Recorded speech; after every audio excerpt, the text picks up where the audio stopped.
Right, let's try and get this together. May the words of my mouth and the meditation of mine heart be acceptable in Yahweh's sight.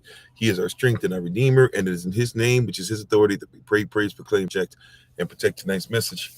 Aman. Barakallah Chum Yahweh. Ma'anai Kofi, Wahada the servants of Christ, my son Hello, everybody. I am Pastor Kofi, Pastor Servant of Christ, where we are always changing lives one mind at a time by being a voice of the voiceless and speaking the unspoken. Shalom to thee. We appreciate your presence. We thank you. Shabbat Shalom to others who are treating Saturday as their Sabbath. Either way, Saturday or Sunday, depending on which calendar you're going by. If you want to use the whole weekend as Shabbat, whatever the case might be, we thank you. We appreciate you. We honor you, and thank you for spending some time, taking some time out with us. As a reminder, at the top of the hour, 9 o'clock p.m. Eastern New York time, the Honorable Maya, Elder Maya, First Lady Maya, she will be giving us the, she will be back and on track as far as herbalism. So if you'd like to join us for that class, feel free to go ahead and do so. And we thank you so much for those who have signed up. And if you missed any classes earlier this week, feel free to look at the Google Calendar invite. The recording should be there for you. Praise Yah. We're thankful and grateful once again to have everybody with us. How's everybody doing? Whether you join us on TikTok, YouTube. How you doing, Sister Nadine? How you doing, Priscilla? Big Roy, Deborah, Sister Deborah, Pinky, Gigi, Sister Yvette, Sister Monica, Big Brother Thomas, Lottie Dottie, everybody, Brother Darius. How's everybody doing? We appreciate you. We appreciate you. We appreciate you. Everybody who's on. How you doing? Shadallah. Aman. So hello to everybody. How you doing, Brother Jermaine? Everybody, we appreciate you. Alrighty, so let's go into tonight real quick. And I've actually got some things that I got to get done real quick before we need to be on the road, and my wife needs to be ready for class. So we will make this as quick as possible, but we'll still be led by the Holy Spirit. How you doing, Shabbos? And thank you for the love. Appreciate you. So tonight we're going to speak specifically on constructive discipline. Not just constructive criticism, but constructive discipline. How you doing, Drea? Are the things that you are being disciplined by, or the people you're disciplined under, or the even the doctrine that you are disciplined under, is it constructive? And thank you for being part of the community here on Kofi_42. Constructive discipline. How you doing, Mad Trucker? Constructive discipline. Hallelujah. Right? We've heard of constructive criticism. Can you accept it when somebody criticizes you? But watch this. One of the things that I've realized is that one of the reasons people can't understand, can't comprehend, or will not understand criticism is because they will not understand or be obedient enough even to Ravak HaKodash to be disciplined. How do I construct a tower, but I'm not disciplined by the blueprint? Right? How you doing, Sister Jessica? How you doing, MIT Stephen? How you doing, Brother Charles? How, right? How am I, hear this now, how am I able to construct a building, but I'm not disciplined in blueprint? Is that possible? Is that feasible? Does that make sense? Constructive discipline. How you doing, MIT Jelani? Constructive discipline, right? Now, constructs are things that we know that are built, but even the word con, it means I must be one, and I must be one with what is structured. Now, you can be instructed. Matter of fact, you can be destructed, right? But construct, destruct means I'm taking down, I'm taking apart what the structure is, right? Destruct. Instruct is what? I'm actually making sure that I'm giving you the structure, right? Placing it inside of you, if you will. Even though they probably wouldn't like that. People wouldn't really like that etymology, but you would get the idea. Better if I say it that way for many. And then construct, con means to be one with. How you doing, Miss Q? How you doing, Dre? So con means to be one with. Construct. So can you handle constructive when I'm giving you something that helps you to be one with this structure? Can you handle the constructive what? Not criticism tonight, but constructive discipline. Can you handle it when somebody gives you something that allows you to be a greater disciple, to become one with discipleship? And in order to be discipled, you have to become one with the master. In order to become one with the master, you have to be somebody who has begun to be disciplined as the master is disciplined. Any great master, any true master is more disciplined and has just been simply disciplined longer in something than you. That's why even if you become greater in something than your master, the master still always outranks you. Why? Because they've been doing it longer. And even though you might be greater because the master might lose something in age or in strength or in swiftness, the master is still over you. Why? Why is the master still considered to be greater than you? Because the master has put time in. He's more disciplined. So even if he can't move like you can move, he can speak something into you you cannot speak because he has discipline that goes for years. That is why he is your master. That is why she is your master. They are your master because they have been disciplined longer. Right? If you become a black belt and there's somebody and the person who taught you, right, is 80 years old, and therefore at 80 years old they might not be able to do the same things, right? They might be greater than a lot of things, but there's certain things they can still probably get you on and trick you in or trick you into or manipulate you into during the fight. Why? Because they have some things that they're disciplined in. So while you've just gotten to the black belt scene and you're more disciplined than others, you might have gotten there faster than anybody else ever did, but it does not mean that you are more what?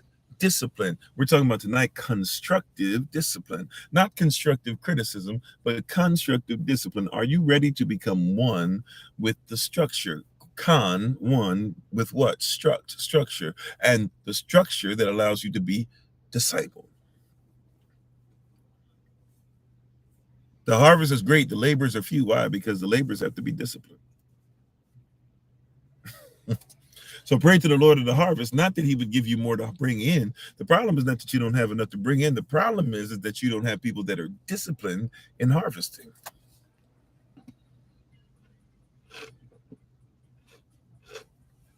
We used to say it like this: you got so many chiefs, but you don't have enough Indians, right?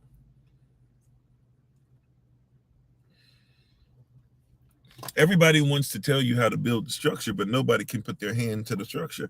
Everybody wants to tell you how to harvest, but nobody can put their hand to the plow. Everybody wants to tell you how to make sure that you two-step, but nobody's willing to go ahead and say, well, somebody's got to get on the timbales. Somebody's got to get on the djembe. Somebody's got to get on the congos, the bongos, something, right? Everybody's ready to talk about what you're supposed to wear, but somebody's got to make the clothing.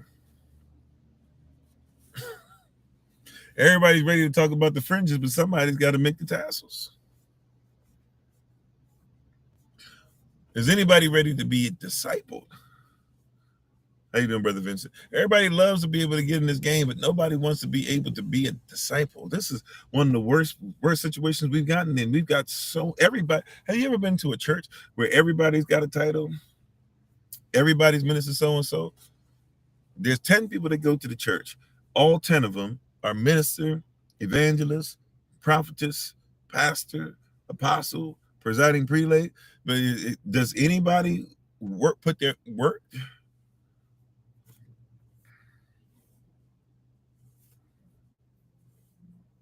Yehoshua said like this. He said, who is the greatest among you? They were talking about who they were arguing about it with each other. Who's the greatest? Who is the greatest? They're muttering stuff like that. They're thinking that Yehoshua can hear obviously what's going on. And so he says, hey, let me ask you guys a question. Who here is the greatest among you? Who sits in the seat of honor? Deacon, bishop, yeah. He said, who sits in the seat of honor? They said, you, man, Yehoshua. He said, true that. He said, so who is it who washed your feet?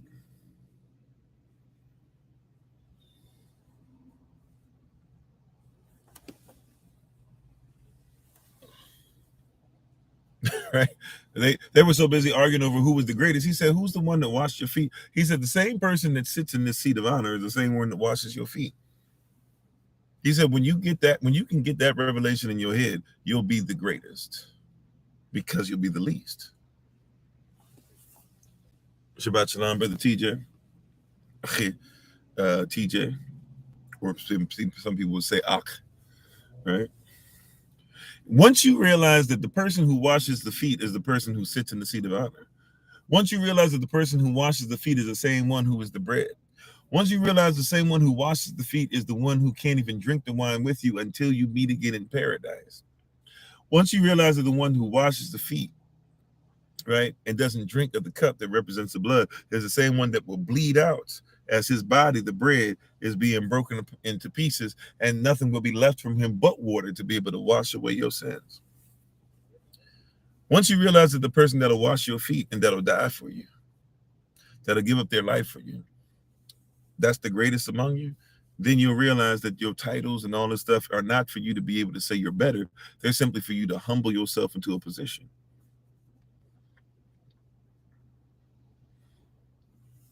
If I can, any event that I'm at, any event that we do, anytime we do, I want to eat last and I want to serve first. The greatest should be the greatest servers. I want to be a great server. I've said this before many a time, right? And I live by it, right? I like, this is the great philosopher Fat Joe, right? Fat Joe once said something that's really powerful.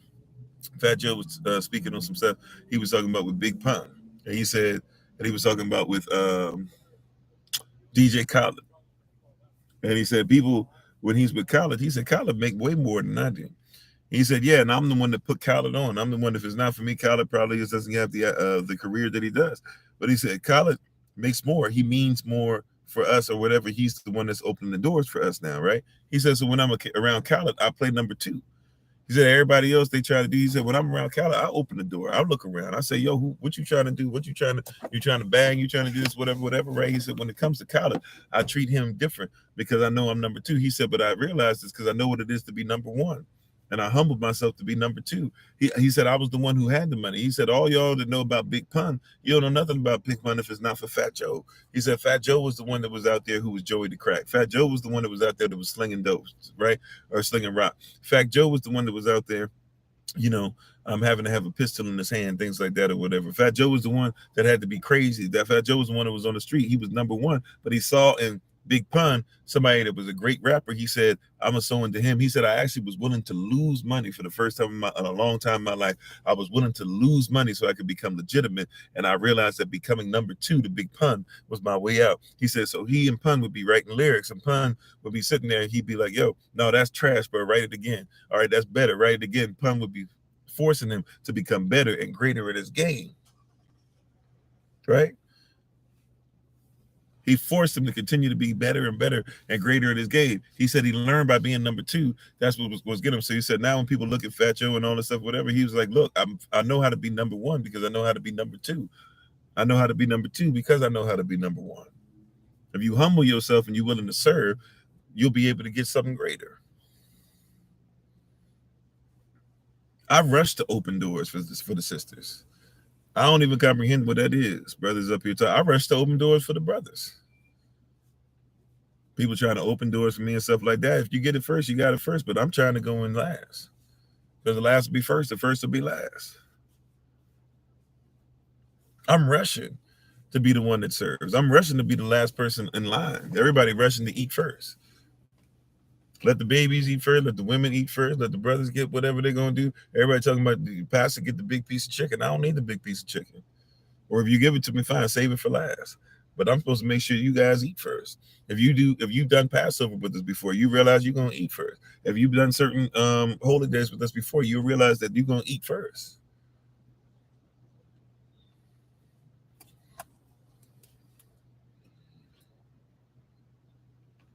I want to serve. We had a chance when we got to the West Coast, right?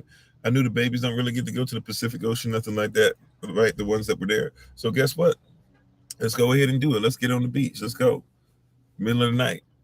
Ask the parents, hey, is it all right if I take the babies over there? I want to serve. I want to be able, and that moment that they had, that they'll remember for the rest of their life, those pictures that they're part of, that they'll be part of for the rest of their life, those moments that they had, those are the moments that, will be a lot for me. And guess what? The only reason I was able to be a part of that moment was because I served.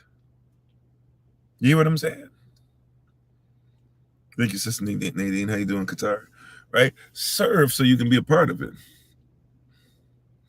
Right? The servant of the party still got to go to a party, right? The servant at the wedding, you right? I've been in a great wedding, my own wedding for real was off the chain. Like, I ain't gonna hold you. It was, chandeliers, huge room. I'm not talking about the regular, room, but I'm talking about huge room, right? Um, Straight up anything that you wanted, all the types of stuff. Dinner was great, all that stuff. I'm talking about even like, best, like top five higher DJs in the DMV area type stuff, like people been doing big stuff, and somebody happened to know somebody, just make a call, and somebody just as a friend just was like, hey, just make sure you get me a plate, all types of stuff or whatever. People, dancers from all types of stuff. My wife walked down the aisle to Canon Indeed, played by one of the best orchestra, cellists and orchestras in the DMV. Somebody who, over from Russia, who came over first chair, you know what I'm saying, playing on the cello while his man just playing the piano and stuff like that. Having somebody who's singing, kissing you for our first dance and all that stuff. I had a great, but I'm telling you, I've been to some other great weddings too. So that's, that's, maybe I'm biased, but I've been to some other great weddings too, where I've seen weddings that are on the beach. I'm talking about on the beach, private islands. I'm talking about on the beach, Hawaii, private section, right? Where they got origami flying, literally flying in the air, right? And all I was a server. I was a piano player. But guess what? Because I served well at their memory, that's a memory that I have. It was my service. It was my being willing to somebody to help give me something that helped me to be disciplined, and me being faithful in that discipline that allows me to partake in something that a whole bunch of people will never experience. I couldn't afford to lock out a whole entire part of a beach.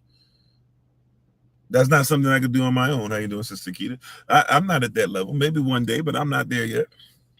Well, I can just say, hey, this whole section of the beach is ours, and we gonna have origami and stuff like that people are make that literally is designed that when you throw it in the air, it starts to move. Like I've never experienced anything like that since. Like, this is wild stuff. I mean, I'm talking about, that building something just for that one thing. I mean, the money ridiculous. I don't even know how much it was. I didn't even get paid that much or whatever. But the fact that I was able to be on the beach, one of the greatest memories of my life, because I served. I served in the United States military. One of the greatest moments of my life is running into the water and jumping in and not even realize that I was about to run into a sea turtle. First experience on the beach, Honolulu, Hawaii, right? First experience on the beach, the island of Oahu, right? Is running down, like somebody found giving me a truck or whatever, because they were getting ready to go on Christmas leave. I get ready to, I had used my leave already to get ready before I was coming over there. So I get over there, they're basically, skeleton crew.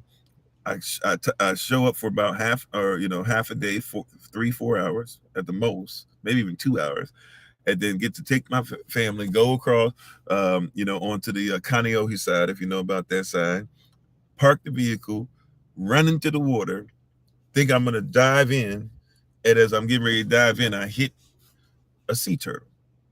It's because I served, though. My service opened up the door for that. See, you got to realize that service allows you to be there. Constructive, what are we talking about today? Not constructive criticism, constructive discipline. How willing are you to be a disciple so that you can, by letting somebody else help you with this construct, these constructs you deal with, by letting them help you with the constructs, letting these people who are masters, letting these things who are done there. You said didn't get hurt? Yeah. Well, you know what? Like, I hit it kind of hard, but I was happy. I mean, the sea turtle ain't really doing nothing to you anyways, right? But right, like maybe, like it's very rare a sea turtle's gonna like reach up. Matter of fact, you're not even supposed to touch it. But the children were swimming. All the children that were there on the beach were swimming with them anyway. Technically, you're not supposed to touch them though. But I'm just saying, I don't have that thought process. I don't reach that level until what? Right? I don't reach that level until I serve. Are you willing to become disciplined underneath who Yah has for you? I'm not just talking about me, right? Who is that person? Matter of fact, some of you are that person that you need to become who you fully are and master what you are, because there's somebody who needs to be discipled under you that you can help them with constructive discipline themselves. But are you willing, right? That Yah is putting some people in place. Yah is putting some situations and things. Yah is humbling you. Yah's putting you in some positions where you will be humble. When you get humble, are you ready to be disciplined?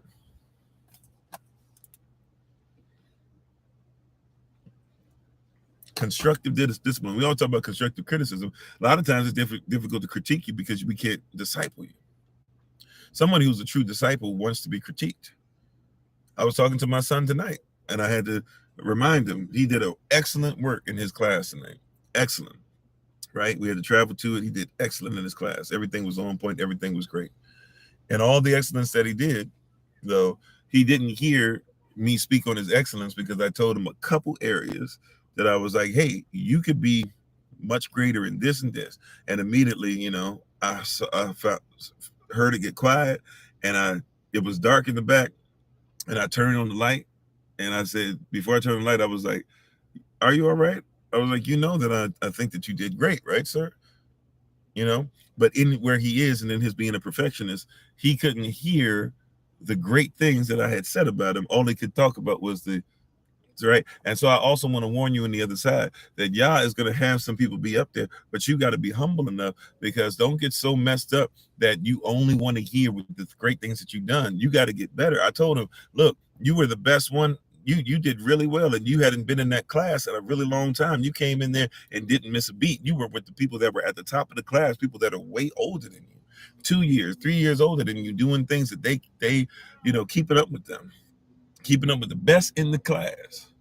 At the same time, though, sir, you could have done the best and been the best person in the class had you done this and this. It's not that I don't want you to realize that you didn't do great, but I also know my child, and so next time I make it a point to focus more on those things, because that's just his love language, right? But he's going to have to learn from a young age, right, which we should have all learned, that it's all right for somebody to tell you you could be better in something.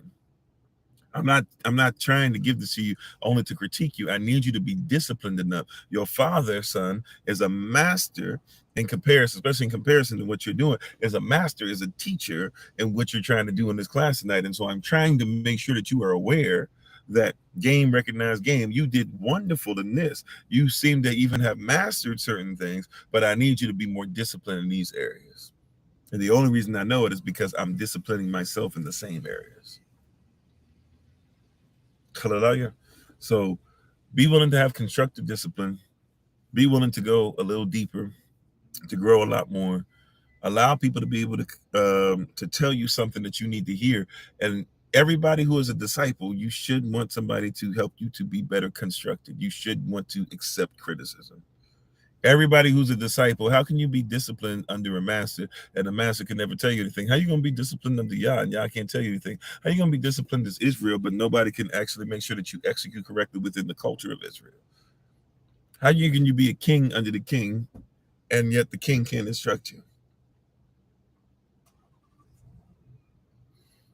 It's interesting. People who have a bunch of master's degrees forget that you still haven't mastered everything, right? It's interesting. People, people who preach forget that you still need to learn. I'm not. But I'm gonna go ahead and take care of what I need to take care of so we can be back in position. Elder Maya will be teaching herbalism, so please, if you can, please, ma'am, please, sir, 9:00 p.m. Eastern New York time. Those of you who are taking the class, we appreciate you so very much. We honor your time. We thank you again. We know that you didn't have to be here, but you decided to attend. So we thank you. We appreciate you. If you watch this later on, if you're watching this live, we appreciate you so very much. We will see you tomorrow. Tomorrow's schedule looks like this. Looks like the following: 8 a.m. Eastern New York time, live session. 10 a.m. Eastern New York time, Shabbat Shalom service. Don't forget, we're still doing what we did last week. So sisters and brothers, we're focused on the sisters, but sisters and brothers, feel free to call in.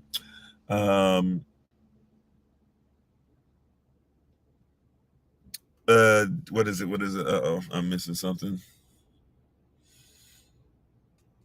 5:00 p.m. Eastern New York time, MIT training, ministers in training. We're back on track. And 7:00 p.m. Eastern New York time, brothers, we have our men's meeting. All right. So we'll have all those things happening tomorrow. We look forward to seeing you guys tomorrow. Shabbat Shalom, if you treat Saturday as Shabbat, or Shai Shalom, if you're treating this as the 6th day of the week, according to our calendar. So we thank you. We appreciate you. We honor you again. We look forward to talking to you very soon. As always, this has been as always, we give all praise and honor to the Most High. We give all praise and honor to him for my wife, the Honorable Maya, who lives a life that's able to be honored. You can check her out on TikTok, YouTube, her website, and Pinterest at Bloom and Flourish, not A&D, the letter N, Bloom and Flourish. She is a healer, herbalist, chemist, and biologist by degree. We thank you so much. We honor you. We appreciate you. And hopefully you're doing well in the beginning of this day. So we thank you again. We honor you. We appreciate you. As always, this has been Pastor Kofi, Pastor Servant of Christ, where we are always changing lives one mind at a time by being a voice of the voiceless and speaking the unspoken. And until I have the great privilege, opportunity, and responsibility of being in front of you all again, please remember, as always, that you are loved, you're necessary, you're majestic, you're fearfully and wonderfully made, and you, which is all of us working together, will be the reason why people who are in this system no longer have to be of it. Shalom, family. Shalom. Shabbat shalom. Peace.